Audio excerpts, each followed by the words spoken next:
బాబు గారు, మీరు మీ యొక్క కమిటీ, మీ టీం 5 ఎత్తిపోతల పథకాలని, ముంపు నివారణ ఎత్తిపోతల పథకాలని మీరు 1100 కోట్ల రూపాయలతో, దాదాపు ఒక అటు ఇటు లెక్కలో 1100 కోట్ల రూపాయలతో మీరు మొదలు పెడతా ఉన్నారు. మరి ముంపే లేకపోతే, కాలువలే లేకపోతే, నీళ్ళే రాకపోతే ఎవరిని ముంచడానికి అక్కడ ముంపు కడ్డాలు చెప్తున్నారు, పెట్టుకోవాలో అర్థం చేసుకుని కోరుతా ఉన్నా. నేను చెప్పాలా? మాకు ఆ బ్యాంకులో చెప్పారు, అబ్బాయి 5 కట్టకపోతే డబ్బులు వేయమయ్యా అని చెప్పారు. మీరు 5 ముంపు నివారణ ఏదో కడుతున్నాడు, దాదాపు 1100 కోట్ల రూపాయలతో. ఆశ్చర్యం ఏదా ఎవరికి? మీకు మాకే భయం వేస్తుంది, మీకు ఆశ్చర్యం అన్న వేయాలి కదా. సంతోషంలో ఉన్నారా మీరు, మీ గుంపంతా? ఎందుకంటే మామూలుగా నేషనల్ హైవే రోడ్డు వేస్తుంది 20 కోట్లు 21 కోట్లతో వేస్తుంది కిలోమీటర్. ఇదే ఈ ప్రాంతంలో 52 కోట్లు, 58 కోట్లు, 61.4 కోట్లు. ఏంది? తీరా చూస్తే ఇది మీకు సంబంధించిన కాంట్రాక్టుల కంపెనీకే పోయినాయని అంటా ఉన్నారు. అవునో కాదో చెప్పాలా మీరు? ఇప్పుడు ఉర్సులా, అదే ఉర్సులానా ఉర్సా, ఉర్సాలో ఉన్నది ఎట్లా చెప్పాలో అది ఇట్లా అట్లా చెప్పాలి.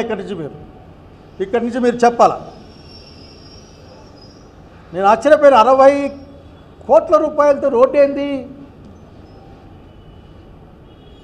నిన్న ఒక్కటి చూపించారు. ఏంది ఇట్లుంటుంది గ్రాఫిక్స్లో, అంటే పొడుగ్గా బిల్డింగ్లంతా పెట్టి, ఇది పైలాన్ కాదు, అదే బొమ్మ చూపించారు వాళ్ళు. మీకు గుర్తుందా? పిల్లలకి బాగా గుర్తుండాలా.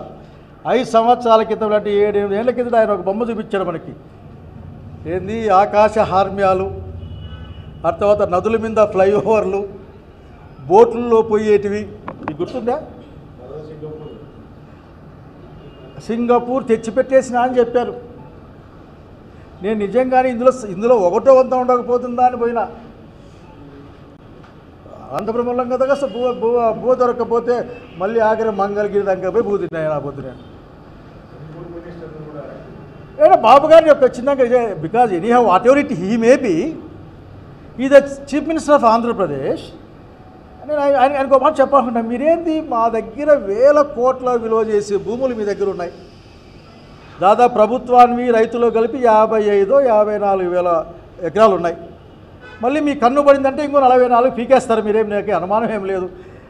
చెప్పాడు మీ మంత్రి అప్పుడే, ఇష్టంగా ఇస్తే ఇష్టంగా తీసుకుంటాం, కష్టంగా ఇస్తే కష్టంగా తీసుకుంటామని చెప్పాడు మీ మంత్రి, మీ పురపాలక శాఖ మంత్రి. వచ్చి భూములు దండిగా ఉన్నాయని అక్కడ చెప్తారు. ఆయనకి నిజమో అబద్ధం ఆయన చెప్పాలా. జపాన్ వెనకల, సింగపూర్ వెనకల, లేకపోతే ఇంకో దాయకల పోయి ఇదేందిరా పోయి దేవరింత, ప్రతిసారి దేవరింత ఏంది? ఈ దేశంలో, ప్రపంచంలోనే షావుకారులు మన దగ్గర ఉన్నారని చెప్తా ఉన్నారు. ప్రపంచంలో 1వ షావుకారి, 2వ షావుకారి, 3వ షావుకారి మన దగ్గరే, లక్షల కోట్ల రూపాయలు మన దగ్గరే. అట్లా వాళ్ళతో మాడుకోవచ్చు కదా పోయి ఆ సింగపూర్లో ఎంటపాటు. ఎందుకంటే వేరే దేశం పోతే కొద్ది విషయాలు మీకు మాత్రమే పరిమితమవుతాయనే నమ్మకమా? నాకేం తెలియదు. మాకేది వేరే దేశాలు పోయి చూరు పోయిస్తాం అంతే. మాకేం తెలియదు. సేపు నా సింగపూర్లో మంగపోతావు, జపాన్లో మంగపోతావు, ఇంగోని మంగపోతావు. ఇక్కడే ఉన్నారు కదా చాలామంది. నరేంద్ర మోడీ గారు పెంచిన అదాని అంబానీ ఉన్నారు కదా, ఓరి దగ్గర ఒక 10-15 లక్షల కోట్లు ఉన్నట్లు ఉన్నాయి. అంతేకాదు ఆ భారత ప్రభుత్వం పెద్ద పారిశ్రామికవేత్తలకు రుణమాఫీ చేసింది 12 లక్షల కోట్లు అనుకుంటా.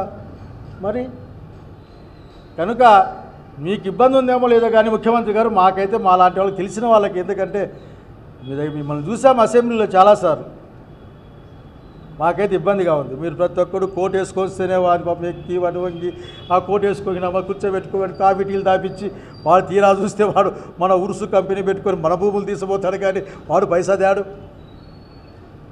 So please don't play with the sentiment of the Andhra Pradesh people. మీకు పరిపాలన నిజంగా అభివృద్ధికి ఎట్లా ముందుకు పోవాలి, ప్రజలు ముందుకు ఎట్లా తీసుకెళ్ళాలి, సంక్షేమాన్ని అభివృద్ధిని ఒకే సమయంలో ముందుకు ఎట్లా తీసుకెళ్ళాలంటే మీరు జగన్మోహన్ రెడ్డి గారిని, రాజశేఖర రెడ్డి గారి యొక్క ఆశయాలతో పనిచేసిన వాళ్ళతో మీరు కనుక్కుంటే మీకు ఇస్తారు. మీరైతే మూసేస్తారు. ఏమన్నా మాట అసలు మీకు తమాష కనిపించదా? చంద్రబాబు నాయుడు గారు అంతర్జాతీయ విమానాశ్రయం కడతారట ఆయన. ఎక్కడ అదేది అమరావతిలో. పాపం విజయవాడలో ఒకటి ఉంది కదా 20 కిలోమీటర్లలో, దానికి ల్యాండ్ ఉంది, అన్నీ ఉన్నాయి. 4 డబ్బులు నువ్వు కూడా ఆయన ప్రకటించాడు.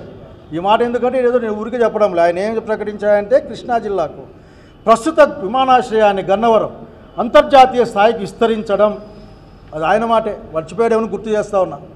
మీరేమి అక్కడ కట్టాల్సిన అవసరంలే, పక్కనే విజయవాడలోనే ఉంది. మీరు మాట కూడా చెప్పినారు, బహుశా మీరు చెప్పిన మాట మీద నిలబడను అని మీరు తీర్మానం చేసుకుని రాజకీయాలు చేస్తారు కాబట్టి మీకు ఇబ్బంది ఏమో, కానీ కొద్దిగా ఏమైనా ప్రయత్నం చేయండి, ఆయన కడతారట.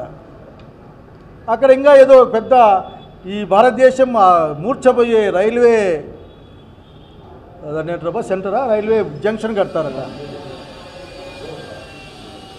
ముందు జనాలు వచ్చిపోయాక బస్ స్టాండు, ఆ ఎండగా చచ్చిపోతారంతా, అక్కడక్కడ బస్ షెల్టర్లు, ఆ బస్ షెల్టర్ దగ్గర కాస్త నీళ్లు, ఇట్లా కనీస అవసరాలు మా అనంతపురం బస్ స్టాండ్ అంతా కట్టండి చంద్రబాబు నాయుడు గారు. బహుశా మీరు అది అడిగితే డబ్బులు లేవంటారు. కష్టాల్లో ఉన్నాను, గల్లా పెట్టి ఖాళీ అయిపోయింది. జగన్మోహన్ రెడ్డి గారు డబ్బులను అయిపోగొట్టారు. 1,54,000 కోట్ల రూపాయలు ఈ 11 నెలల్లో తెచ్చిన మీరు ఆ డబ్బులు ఏం చేశారో కూడా ఈ రాష్ట్రానికి చెప్పలే ఇంతవరకు. మీరు రాజ్యాంగం ఒప్పుకొని ప్రజల ఆస్తుల్ని కూడా కుదవబెట్టే పరిస్థితి. అర్థం చేసుకోవాలా మీకేం అర్థమవుతుందో మాకు అర్థం కావడంలే. చివరికి అప్పులు ఇచ్చిన వాళ్ళు అప్పు అడుక్కోరట. మనందరికీ సంబంధించిన ఆంధ్రప్రదేశ్ ప్రజలకు సంబంధించిన ఆంధ్రప్రదేశ్ ఖజానాలో నుంచి డైరెక్ట్గా తీసుకుని వెళ్ళిపోతారట. ఇట్లా అవన్నీ చాలా కాలం మనం మాట్లాడుకోవాల్సి వస్తుంది. నిన్న పునర్నిర్మాణం కాదు, మీ దగ్గర నిర్మాణమే లేదక్కడ. మీరు అప్పులు తెచ్చుకోవాలి, మన ఎత్తి మీద వేయాలి, మేము కట్టాలి. ఇప్పటికే మీరు 1117 కోట్ల రూపాయలు ప్రస్తుతం అప్పుకే మీరు వడ్డీ కడతా ఉన్నారు. ఇంకా 77,000 కోట్లు, 1,00,000 కోట్లకు పోతే అసలుకి మేము కూడా నెలవారికి కూడా మేము కట్టలేము. మా అకౌంట్లో మా అమ్మ నాయన వాళ్ళు ఆ ఉప్పు పప్పు చింతపండు ఖర్చులాగే ఆంధ్రప్రదేశ్ అప్పు కూడా అయితే కట్టాలని పెట్టుకోవాల్సిన పరిస్థితి వస్తుందేమో. కనుక మీరు ఊరికే లేనివి గ్రాఫిక్స్లో చూసుకొని ఒక దూరాలోచన మీరే చెప్పాలా. దాన్ని దృష్టిలో పెట్టుకుని ఆంధ్రప్రదేశ్ రాష్ట్ర భవిష్యత్తును మీరు అన్యాయం చేస్తూ ఉన్నారు, నాశనం చేస్తూ ఉన్నారు. ఇది మంచిది కాదు. ఇది రాయలసీమ ఉత్తరాంధ్ర ప్రాంతాలని పనంగా పెడతా ఉన్నారు, సర్వం అక్కడికి తీసుకెళ్తా ఉన్నారు. ప్రజలు గమనిస్తూ ఉన్నారు. ప్రజలలో అసంతృప్తి పెరగకుండా చూసుకోవాల్సిన బాధ్యత మీపైనే ఉంది. 1,54,000 కోట్లు తెచ్చుకున్నారే, ఏం చేశారో చెప్పండి. కనీసం ఆ 6 వాగ్దానాల 6 సూపర్ 6లో ఒక 6 కన్నా ఇచ్చారా? మళ్ళీ రివర్స్ చెప్పిస్తూ ఉన్నారు. రివర్స్ అంటే గుర్తుకొచ్చింది, చంద్రబాబు నాయుడు గారు మరొక్కసారి సలహా ఇస్తూ ఉన్నాను. జగన్మోహన్ రెడ్డి గారు ప్రవేశపెట్టిన రివర్స్ టెండరింగ్ విధానం అన్నది ప్రజా ఖజానా అంటే రాష్ట్ర ఖజానాకు లాభం చేకూరుతుంది. కాంట్రాక్టర్ల మధ్య పోటీ, ధర తగ్గడానికి ఉపయోగపడుతుంది. ఇప్పుడు అమరావతిలో మీరు వేసిన టెండర్లు 3 నుంచి 4 వరకు ఎక్సెస్ కింద, ఈ 1,000 కోట్ల రూపాయల ఎక్సెస్ కింద మీ ఇప్పటికి వచ్చాయి. టెండరింగ్ విధానంలో ఖచ్చితంగా డబ్బులు మన గవర్నమెంట్కి మిగులుతాయి, ప్రజలకు మిగులుతాయి, ప్లస్ అప్పుల భారం తగ్గుతుంది. కనుక మీరు మీ వాళ్ళకు మేలు చేసే ఆలోచన లేకపోతే, అటువంటి ముందే ప్లాన్ మీ దగ్గర ఉండకపోతే రివర్స్ టెండరింగ్ విధానాన్ని బాగా అధ్యయనం చేసి అవసరమైతే మా నాయకుని సలహా తీసుకొని కూడా మీరు ముందుకెళ్ళమని మిమ్మల్ని కోరుతా ఉన్నాం. చివరిగా అమరావతి నిర్మాణం అన్నది మీ సొంత ఇంటి కార్యక్రమం కాదు. పోయినసారి కూడా మీరు మీ కుటుంబీకులు అంతా కలిసి దానికి టెంకాయ కొట్టారు, నాకు బాగా గుర్తుంది. పైగా మీకు సంబంధించిన మాధ్యమాల్లో మా నాయకుడు రాలే అంటారు. ఆఖరికి మీరు ఏ విధంగా పంపారో మీకు గుర్తుకుందో అర్థం చేసుకోవాలి. ఆఖరికి కనీసం ప్రతిపక్ష నాయకుడిని, ఈ రాష్ట్రానికి 5 సంవత్సరాలు అప్రహతిఘాతంగా ప్రజానాయకుడిగా రాజ్యాన్ని పరిపాలించిన జగన్మోహన్ రెడ్డి గారిని మీరు ఏ విధంగా ఆహ్వానించారో గుర్తు తెచ్చుకొని కనీసం మీలో మీరన్నా కానీ ఏం పడతారో అది మీ ఇష్టం. But don't play with the people. ఈ ఒక్క మాట చెప్పాలనుకుంటా ఉన్నా. అమరావతి సర్వస్వం కాదు, మేము ఉన్నాం. రాయలసీమ ప్రాంతం ఉంది, ఉత్తరాంధ్ర ప్రాంతం ఉంది, మెట్ట ప్రాంతాలు ఉన్నాయి.